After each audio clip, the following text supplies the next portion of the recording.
were set a little too high. But that's what we did. That's what you did. You were the change. You answered people's hopes. And because of you, by almost every measure, America is a better, stronger place than it was when we started.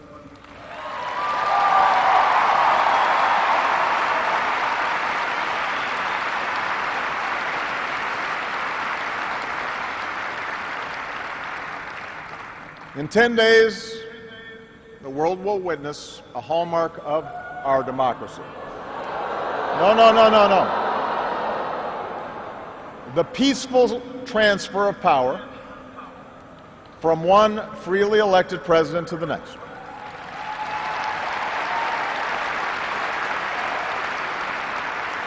I committed to President-elect Trump that my administration would ensure the smoothest possible transition, just as President Bush did for me.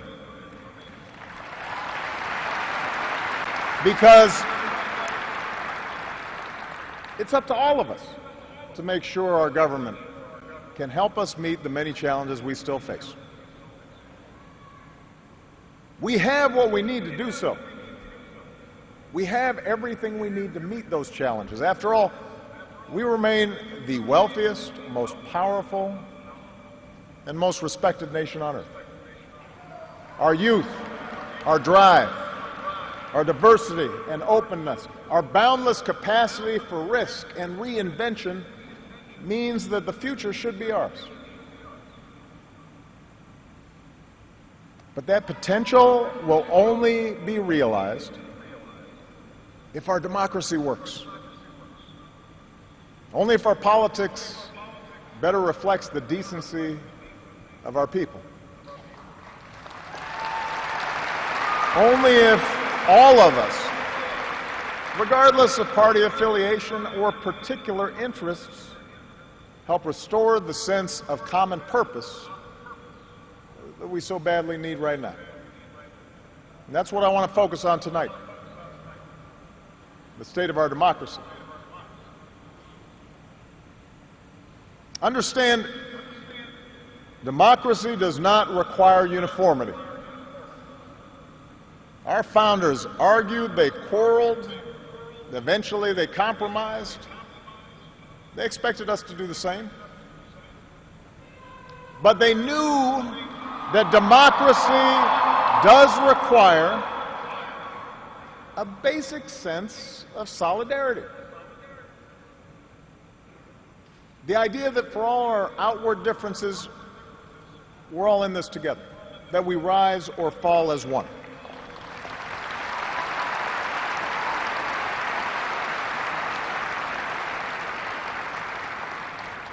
There have been moments throughout our history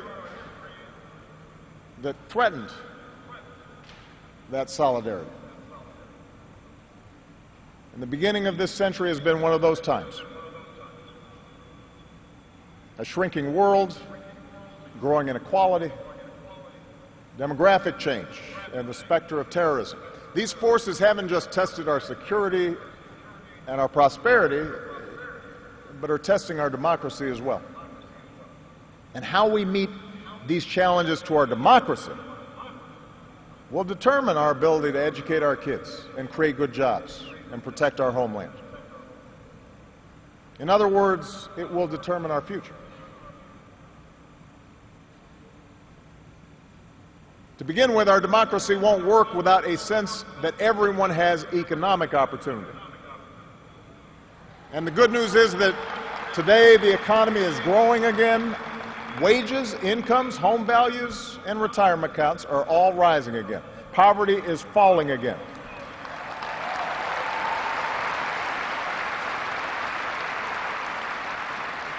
The wealthy are paying a fair share of taxes, even as the stock market shatters records.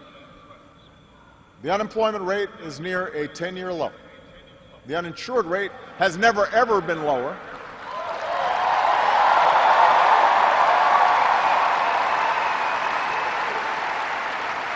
Healthcare costs are rising at the slowest rate in 50 years. And I've said, and I mean it, if anyone can put together a plan that is demonstrably better than the improvements we've made to our healthcare system, that covers as many people at less cost, I will publicly support it.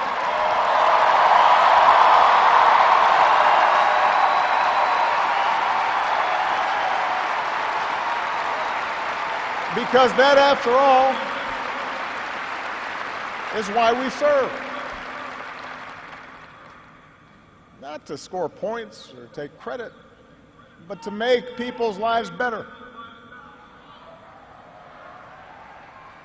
But for all the real progress that we've made, we know it's not enough.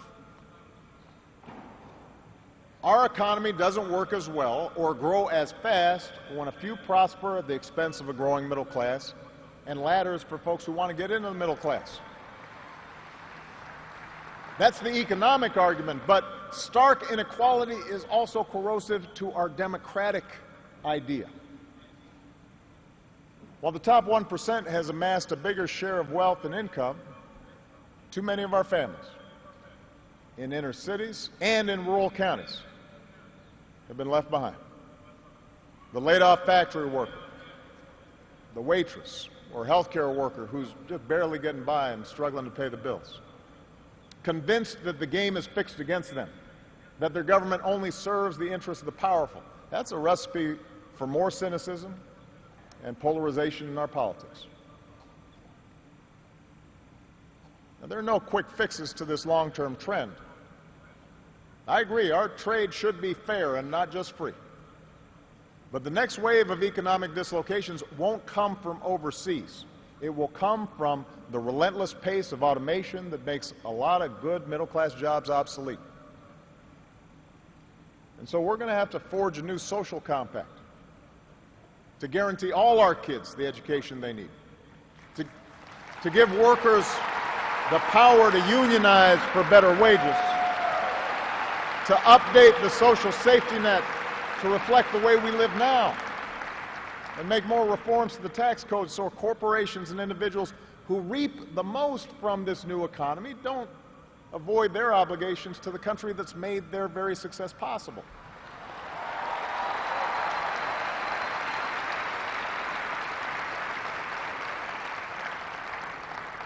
We can argue about how to best achieve these goals,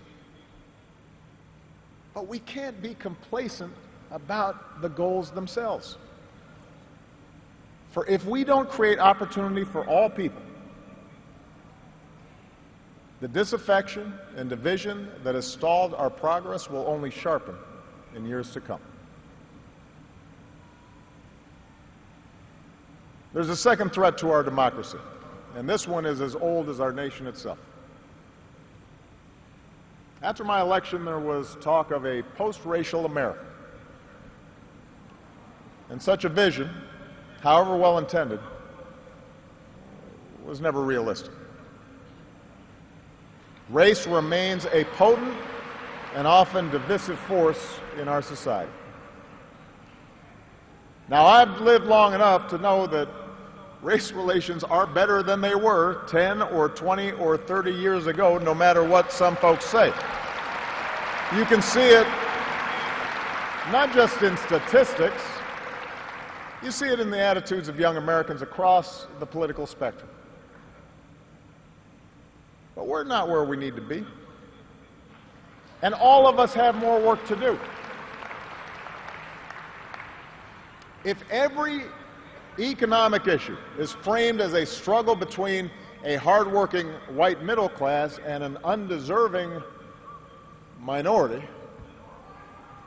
then workers of all shades are going to be left fighting for scraps while the wealthy withdraw further into their private enclaves.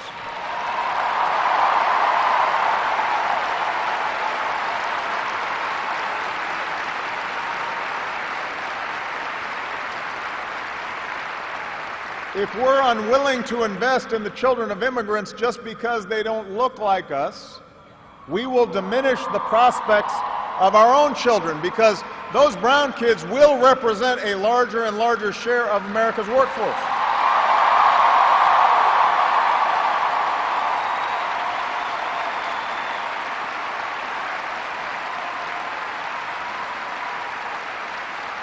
And we have shown that our economy doesn't have to be a zero-sum game. Last year, incomes rose for all races, all age groups, for men and for women.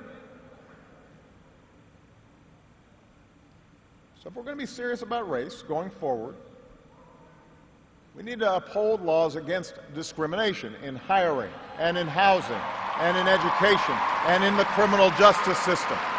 That is what our Constitution and our highest ideals require.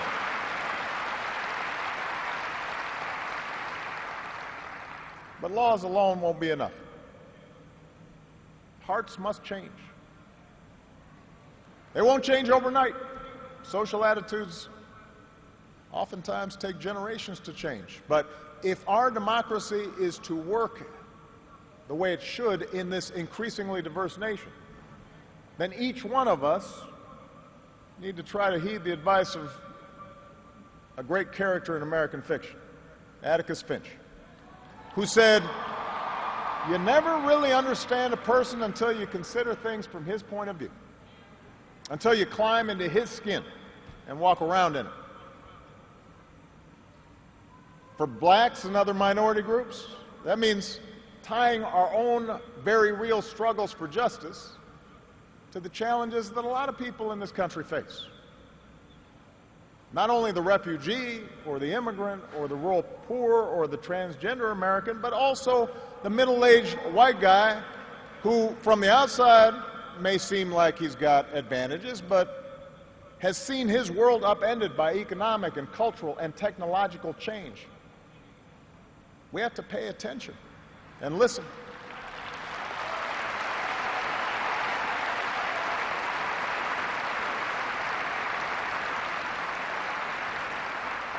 For white Americans, it means acknowledging that the effects of slavery and Jim Crow didn't suddenly vanish in the 60s. That when minority groups voice discontent, they're not just engaging in reverse racism or practicing political correctness. When they wage peaceful protest, they're not demanding special treatment, but the equal treatment that our founders promised.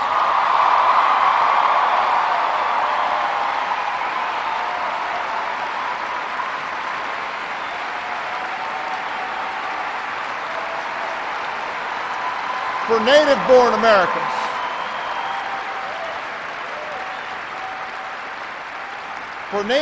Americans, it means reminding ourselves that the stereotypes about immigrants today were said almost word for word about the Irish and Italians and Poles, who it was said were going to destroy the fundamental character of America.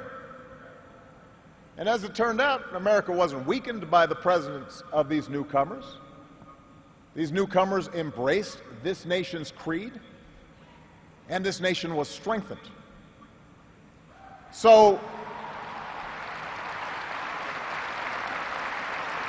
regardless of the station that we occupy, we all have to try harder. We all have to start with the premise that each of our fellow citizens loves this country just as much as we do, that they value hard work and family just like we do, that their children are just as curious and hopeful and worthy of love as our own.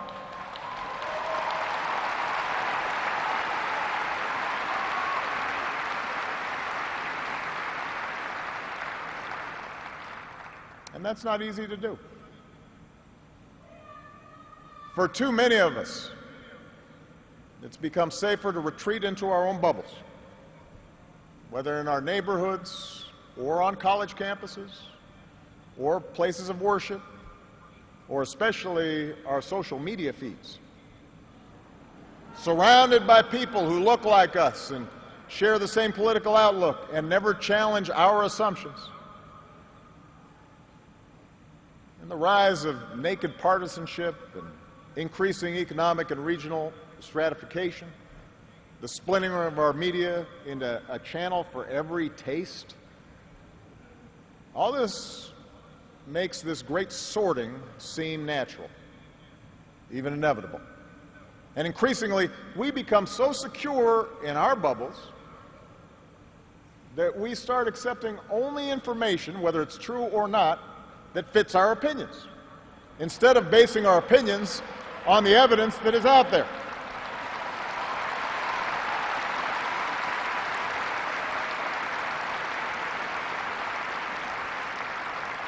And this trend represents a third threat to our democracy. Look, politics is a battle of ideas.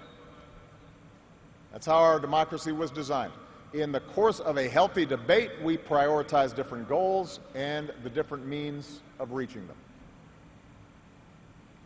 But without some common baseline of facts, without a willingness to admit new information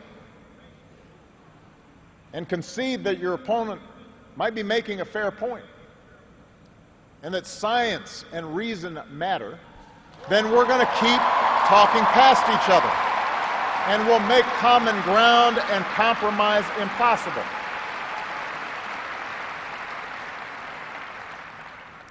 And isn't that part of what so often makes politics dispiriting? How can elected officials rage about deficits when we propose to spend money on preschool for kids, but not when we're cutting taxes for corporations? How do we excuse ethical lapses in our own party, but pounce when the other party does the same thing?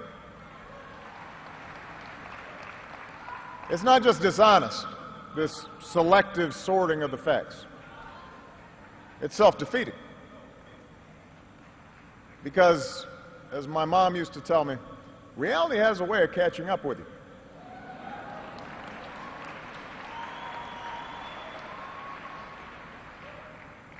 Take the challenge of climate change. In just 8 years, we've halved our dependence on foreign oil. We've doubled our renewable energy.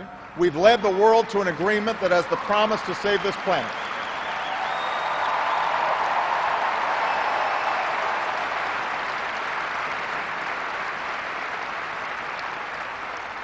But without bolder action, our children won't have time to debate the existence of climate change.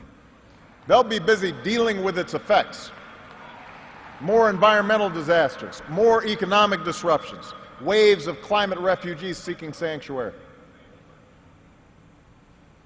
Now, we can and should argue about the best approach to solve the problem. But to simply deny the problem not only betrays future generations, it betrays the essential spirit of this country, the essential spirit of innovation and practical problem solving that guided our founders.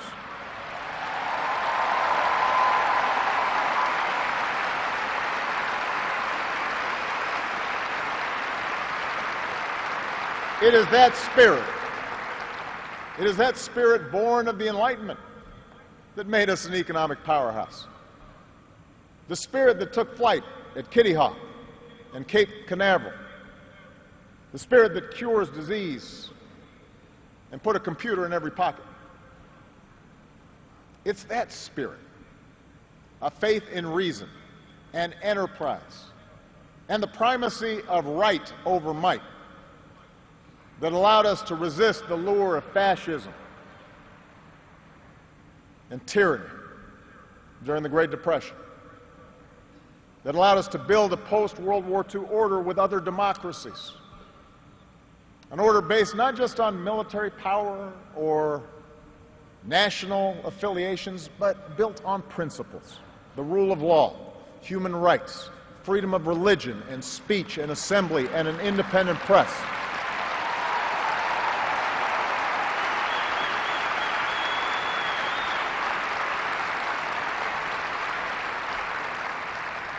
That order is now being challenged. First, by violent fanatics who claim to speak for Islam. More recently, by autocrats in foreign capitals who see free markets and open democracies and civil society itself as a threat to their power. The peril each poses to our democracy is more far-reaching than a car bomb or a missile. They represent the fear of change, the fear of people who look or speak or pray differently, a contempt for the rule of law that holds leaders accountable, an intolerance of dissent and free thought, a belief that the sword or the gun or the bomb or the propaganda machine is the ultimate arbiter of what's true and what's right.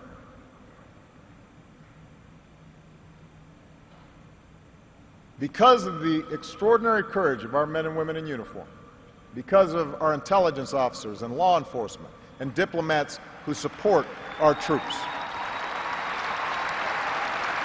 no foreign terrorist organization has successfully planned and executed an attack on our homeland these past 8 years. And although Boston and Orlando and San Bernardino and Fort Hood remind us of how dangerous radicalization can be, our law enforcement agencies are more effective and vigilant than ever. We have taken out tens of thousands of terrorists, including bin Laden.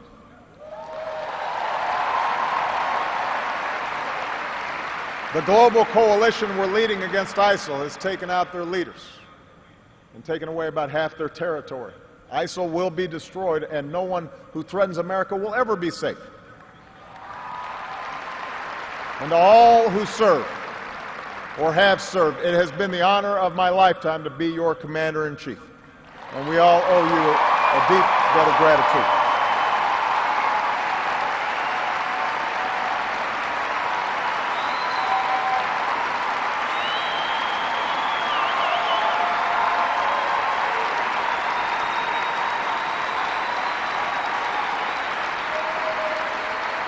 But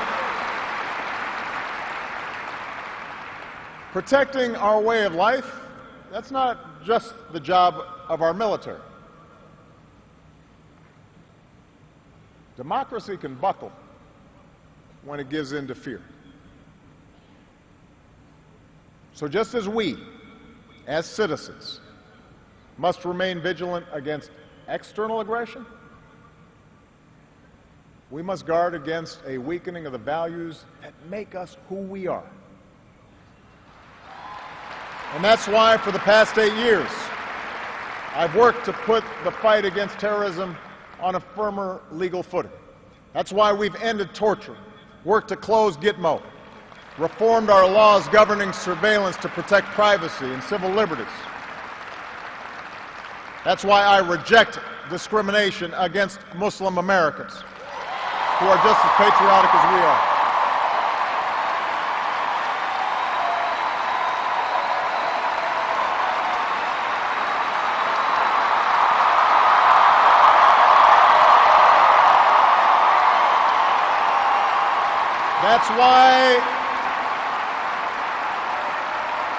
That's why we cannot withdraw.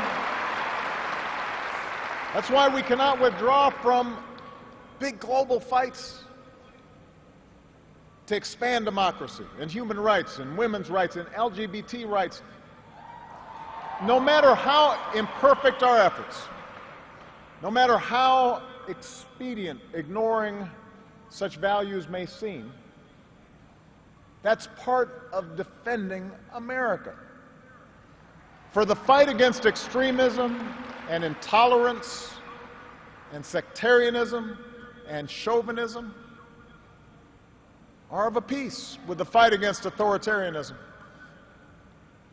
and nationalist aggression. If the scope of freedom and respect for the rule of law shrinks around the world, the likelihood of war within and between nations increases. And our own freedoms will eventually be threatened. So let's be vigilant, but not afraid. ISIL will try to kill innocent people. But they cannot defeat America unless we betray our Constitution and our principles in the fight.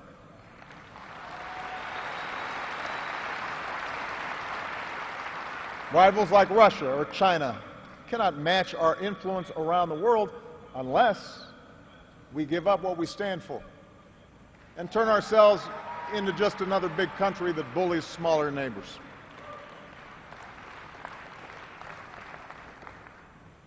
Which brings me to my final point. Our democracy is threatened whenever we take it for granted. All of us, regardless of party, should be throwing ourselves into the task of rebuilding our democratic institutions. When voting rates in America are some of the lowest among advanced democracies, we should be making it easier, not harder, to vote.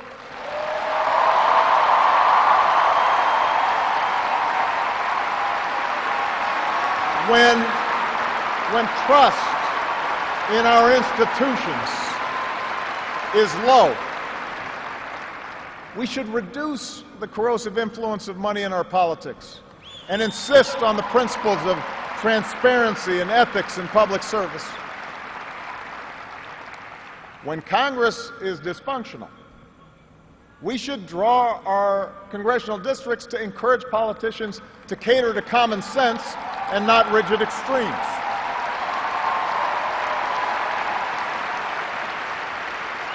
But remember, none of this happens on its own.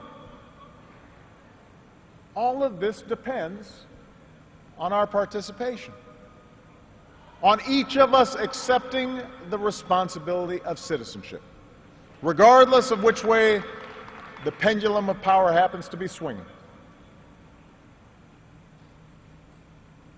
Our Constitution is a remarkable, beautiful gift. But it's really just a piece of parchment. It has no power on its own. We, the people, give it power. We, the people, give it meaning with our participation and with the choices that we make and the alliances that we forge. Whether or not we stand up for our freedoms, whether or not we respect and enforce the rule of law, that's up to us. America's no fragile thing, but the gains of our long journey to freedom are not assured. In his own farewell address, George Washington wrote that self-government is the underpinning of our safety, prosperity, and liberty. But from different causes and from different quarters, much pains will be taken to weaken in your minds the conviction of this truth. And so we have to preserve this truth with jealous anxiety that we should reject the first dawning of every attempt to alienate any portion of our country from the rest, or to enfeeble the sacred ties that make us one.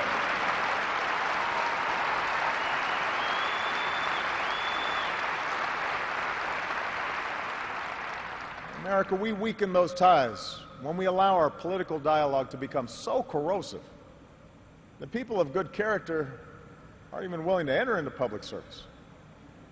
So core that Americans with whom we disagree are seen not just as misguided, but as malevolent.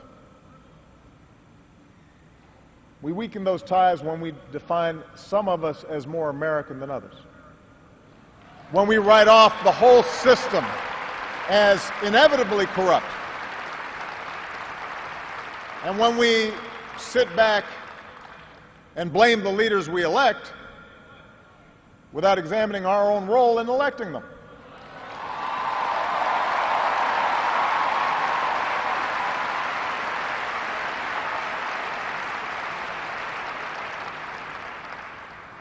It falls to each of us to be those anxious, jealous guardians of our democracy, to embrace the joyous task we've been given, to continually try to improve this great nation of ours. Because for all our outward differences, we in fact all share the same proud title, the most important office in a democracy: citizen. Citizen.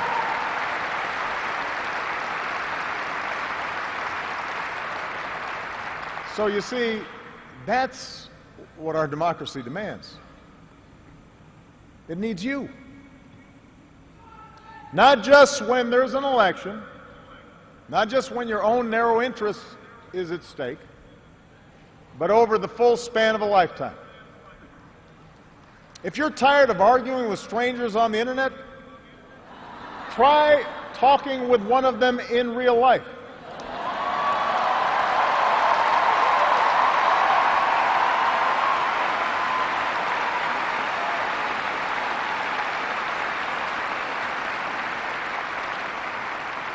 If something needs fixing, then lace up your shoes and do some organizing. If you're disappointed by your elected officials, grab a clipboard, get some signatures, and run for office yourself.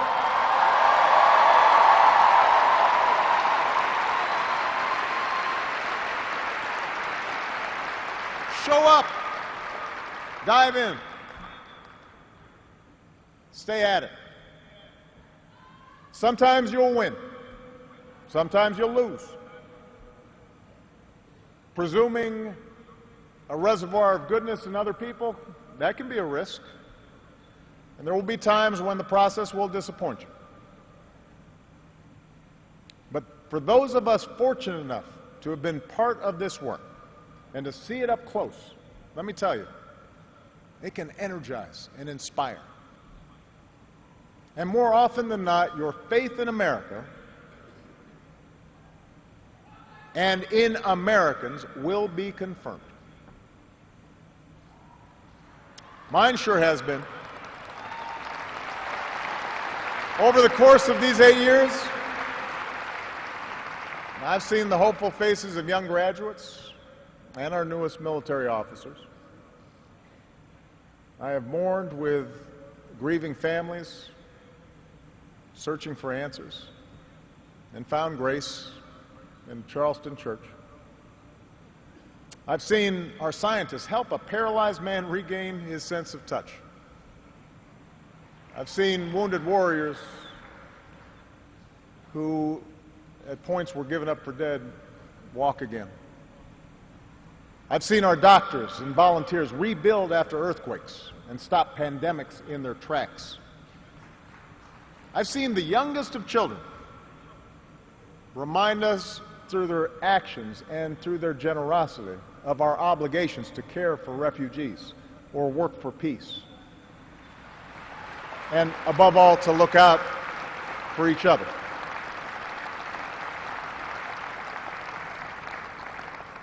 So that faith that I placed all those years ago, not far from here, in the power of ordinary Americans to bring about change,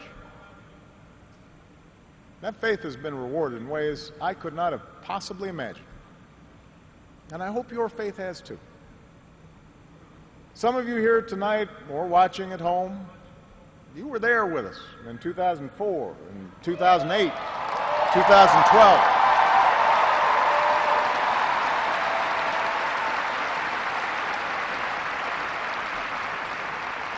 Maybe you still can't believe we pulled this whole thing off. Let me tell you, you're not the only ones. Michelle?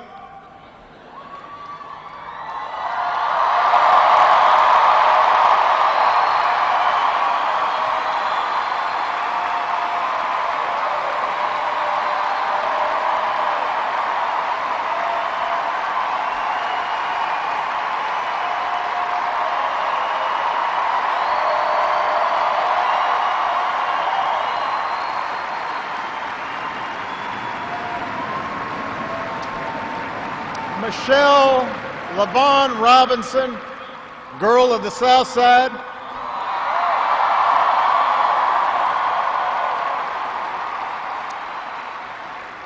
For the past 25 years, you have not only been my wife and mother of my children, you have been my best friend.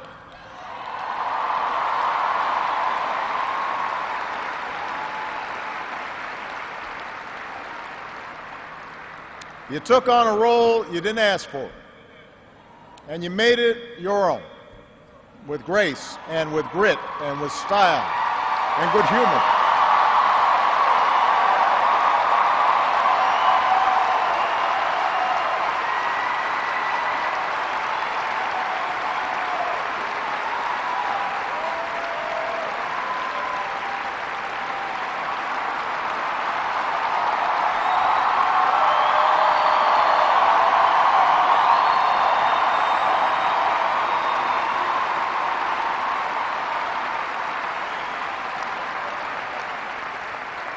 You made the White House a place that belongs to everybody.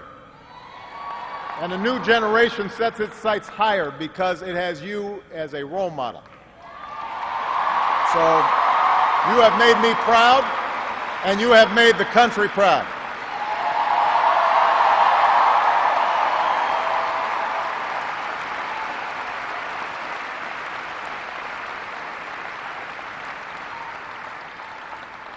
Malia and Sasha, under the strangest of circumstances, you have become two amazing young women. You are smart and you are beautiful, but more importantly, you are kind and you are thoughtful and you are full of passion. And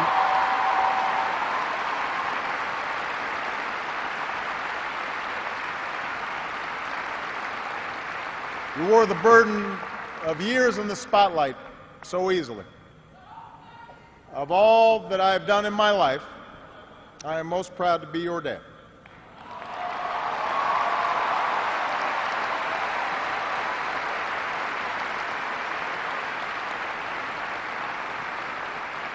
To Joe Biden,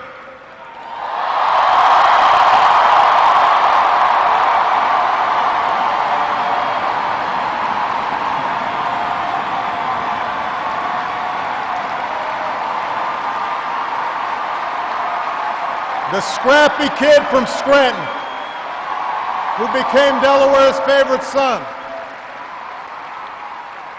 You were the first decision I made as a nominee, and it was the best.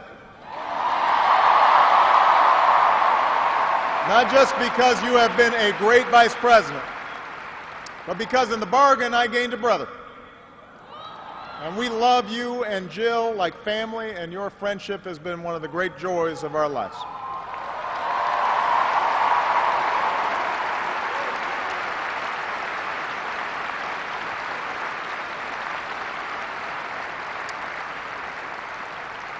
To my remarkable staff, for 8 years, and for some of you a whole lot more, I have drawn from your energy. And every day I try to reflect back what you displayed: heart and character and idealism.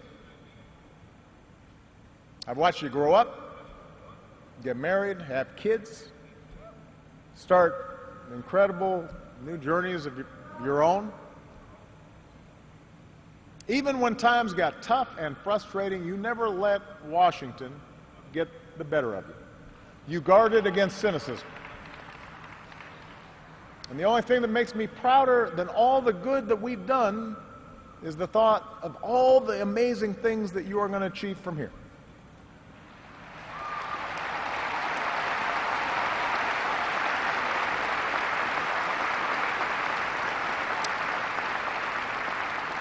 And to all of you out there, every organizer who moved to an unfamiliar town, every kind family who welcomed them in, every volunteer who knocked on doors, every young person who cast a ballot for the first time, every American who lived and breathed the hard work of change, you are the best supporters and organizers anybody could ever hope for, and I will be forever grateful. Because you did change the world. You did. And that's why I leave this stage tonight even more optimistic about this country than when we started. Because I know our work has not only helped so many Americans, it has inspired so many Americans, especially so many young people out there, to believe that you can make a difference, to hitch your wagon to something bigger than yourselves. Let me tell you, this generation coming up, unselfish, altruistic, creative, patriotic, I've seen you in every corner of the country. You believe in a fair and just and inclusive America. You know that constant change has been America's hallmark, that it's not something to fear, but something to embrace. You are willing to carry this hard work of democracy forward. You'll soon outnumber all of us, and I believe as a result, the future is in good hands.